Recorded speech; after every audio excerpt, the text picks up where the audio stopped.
आज है 14 अगस्त 2025 दिन बृहस्पतिवार। भारत बुलेटिन में आप सभी का स्वागत है। आइए जानते हैं यूपी की टॉप खबरें फटाफट अंदाज में। भाजपा का दावा, सोनिया भारतीय नागरिक बनने से पहले वोटर बनी। अनुराग ठाकुर बोले, रायबरेली में एक पत्ते पर 47 वोटर्स राहुल को एक कभी नहीं दिखे। कांग्रेस सांसद राहुल गांधी के वोटर लिस्ट में गड़बड़ी के आरोपों के बीच भाजपा की आईटी सेल के हेड अमित माल्यू ने बुधवार को दावा किया कि सोनिया गांधी का नाम भारत की वोटर लिस्ट में 2 बार तक शामिल हुआ, जब वह भारतीय नागरिक भी नहीं थी।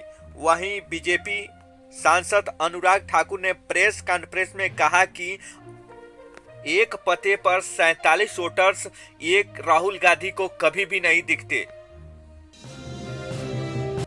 लखनऊ में कांग्रेस कार्यकर्ताओं को घसीट कर ले गई पुलिस, बैरिकेडिंग तोड़ी, मोदी वोट चोर के नारे लगाए, चुनाव आयोग का घेराव। लखनऊ में national student union of India (NSUI) ने जोरदार प्रदर्शन किया। पुलिस की बैरिकेडिंग तोड़कर इलेक्शन कमीशन ऑफिस का घेराव किया। संगठन के पदाधिकारियों और कार्यकर्ताओं को जमकर पुलिस के साथ धक्का मुक्की हुई। करीब आधे घंटे के हंगामे के बाद पुलिस ने प्रदर्शनकारियों को घसीटकर गाड़ियों में बैठाया, इन्हें इको गार्डन पार्क ले जाकर छोड़ा। प्रदर्शनकारियों ने इलेक्शन कमीशन को केंद्र सरकार के हाथ की कठपुतली बताते हुए कहा कि देश में संविधान की हत्या हो रही है। सपा विधायक तूफानी सरोज बोले, दिल्ली हिल रही है, यूपी में भी सफाया होना है।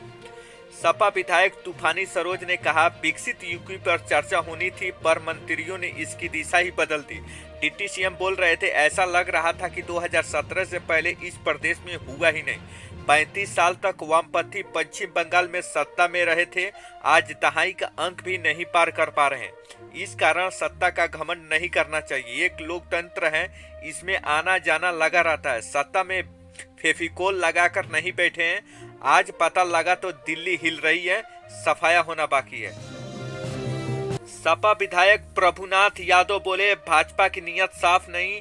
सपा विधायक प्रभुनाथ यादव ने कहा कि इस चर्चा के पीछे इनकी नियत साफ नहीं है। 8 साल से इनकी सरकार है, जनता ने किए वादे ये पूरा नहीं कर पाए। संकल्प पत्र में जो बातें लिखी थी वो भी अधूरी है।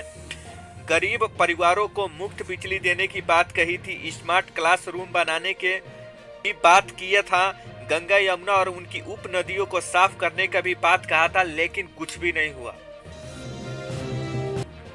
लखनऊ में कैफे के बाहर ट्रांसजेंडर का बवाल, मारपीट की सूचना पर पहुंची पुलिस के सामने कपड़े उतारकर मचाया उत्पात।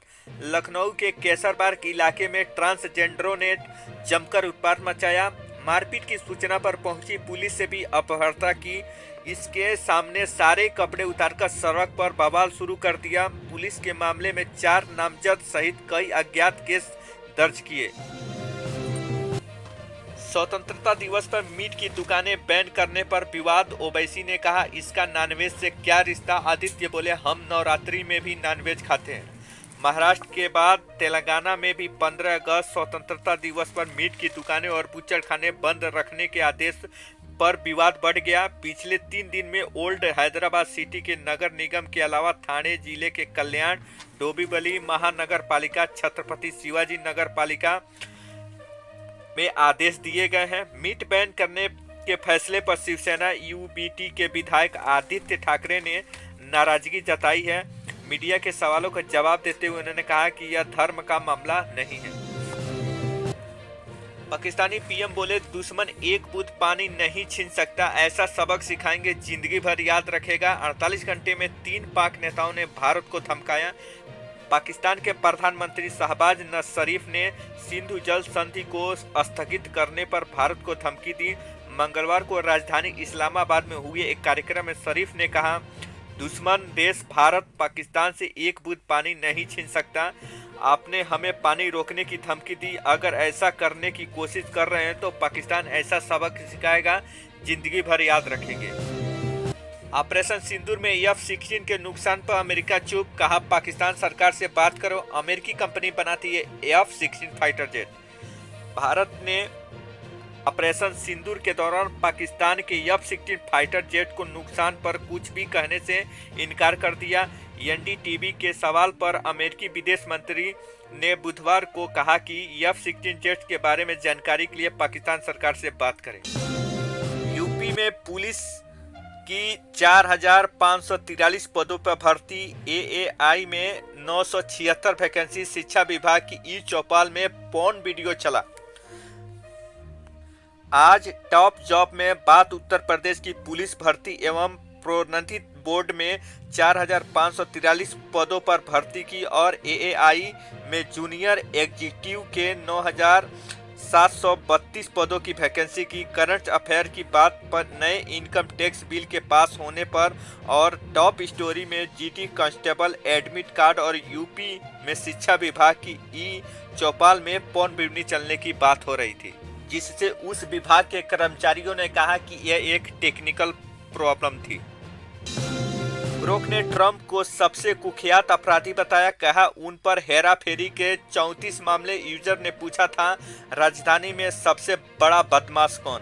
इलॉन मस्क के एआई चैटबॉट ग्रोक ने अमेरिकी राष्ट्रपति डोनाल्ड ट्रंप को वाशिंगटन डीसी का सबसे कुख्यात अपराधी बता दिया। दरअसल एक एक्स यूजर ने ग्रोक से अमेरिकी राजधानी में अपराध के हालात के बारे में पूछा था।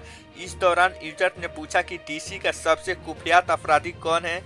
इसके जवाब में ग्रोक ने कहा कि न्यूयॉर्क में बिजनेस रिकॉर्ड में हेरा फेरी के 34 मामले में दोषी ठहराए जाने की वजह से ट्रंप शहर के सबसे कुख्यात अपराधी हैं। तो ये थी आज की टॉप खबरें। अगर ये वीडियो अच्छी लगी हो तो वीडियो को लाइक करें, शेयर करें और सब्सक्राइब करें। धन्यवाद।